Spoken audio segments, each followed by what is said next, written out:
Doctor दा rate हो रहे, इंजीनियर दा रेट हो रहे, मकान कच्चे ने रेट हो रहे, लेंटर पाया है रेट हो रहे, बाले ने ते रेट हो रहे। हकीकत ये वे कि डर धीआं तो नहीं, इन्हां दियां नसीबां तो लगदा है। हर धी प्यो दी धी रानी हुंदी है, लेकिन ये धी रानी अगले घर जाके एक नुकरानी हुंदी है। ਇਹਦੀ हैसीयत नुकरानी तो भी बदतर हुंदी है, कमतर हुंदी है, क्योंकि अज शादी के बंधन नूं एक कारोबार बनाया गया है।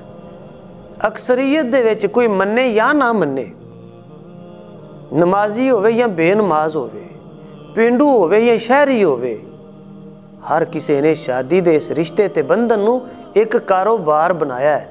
जे मुंडा नकम्मा है तो इहदा होर रेट है, पढ़िया है तो इहदा रेट होर है, डॉक्टर दा रेट हो रहे, इंजीनियर दा रेट हो रहे, मकान कच्चे ने रेट हो रहे, लेंटर पाया है रेट हो रहे, बाले ने ते रेट हो रहे। अगर लड़का सऊदीया दुबई है तो इहदा रेट हो रहे, ते जिहड़ा इंग्लैंड गया है, अमेरिका गया है, इहदा रेट कुछ होर होएगा। ये शादियां नहीं कारोबार हो रहे ने। मैं एक सियाने बयाने पढ़े लिखे ते नमाजी बंदे नूं ये कहिंदियां सुनिया, एक रिश्ता करवाने वाले नूं पिया कहिंदा कि मुंडे दी शादी करनी है तो घर कोई गड्डी वाला दसी। ये नहीं आख्या कि सानू पढ़ी लिखी बेटी चाहिए या खूबसूरत सलीका शार चाहिए। ना नमाज का जिक्र है, ना उहदे सलीके का जिक्र है, ना उहदी तालीम का जिक्र है, ना उहदे खानदान का जिक्र है। जिक्र है तो गड्डी का, सानू गड्डी चाहिए जिहदे असीं थल्ले होना है। अजीब सूरत हाल है। नाले कहते ने कि कुड़मा तू ते रब तो मंगन लगा बंदा थोड़ा क्यों मंगे। असी मुसलमान हाँ, अज तक साढ़े मामलात मुसलमान नहीं हो सके, साढ़े करतूत मुसलमान नहीं हो सके। धीआं वाले अल्लाह जानदा बड़े परेशान जे, धीआं तो परेशान नहीं, इन्हां दे नसीबां तो परेशान ने। जिथे विद्या कर बैठे ने उन्हां दियां करतूतां तो परेशान ने। मंगनी ते खर्चा, शादी है ते ढेरा खर्चा, बच्ची या बच्चे की पैदाइश है तो फिर खर्चा, सस मर गई है तो खर्चा, सौहरा मर गया तो फिर इन्हां दा खर्चा, इथों तक कि बेटी फौत हुई है या भैन फौत हो गई है तो वह कफन भी ये भरावां लैके जाना है। ये साढ़े इंसाफ का आलम है।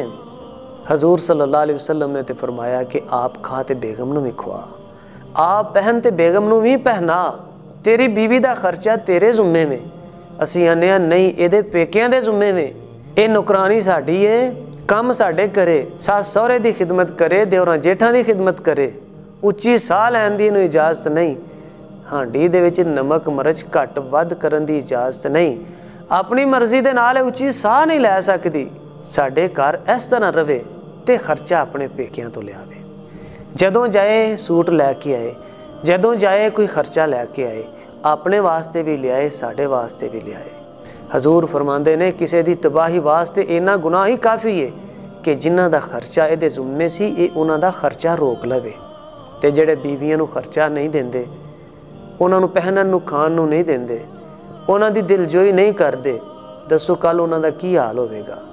हजूर फरमाते ने या अल्लाह मैं ना लोकां नूं बार बार कह चला वां कि औरतां दे नाल बुरा सलूक ना करिया जे, औरतां दा हक ना खाया जे, औरतां दे नाल अच्छे तरीके दे नाल पेश आया जे। जिन्हें हजूर सल्लल्लाहु अलैहि वसल्लम दी नाफरमानी कीती रोज़े महशर ओहदा की हाल होएगा।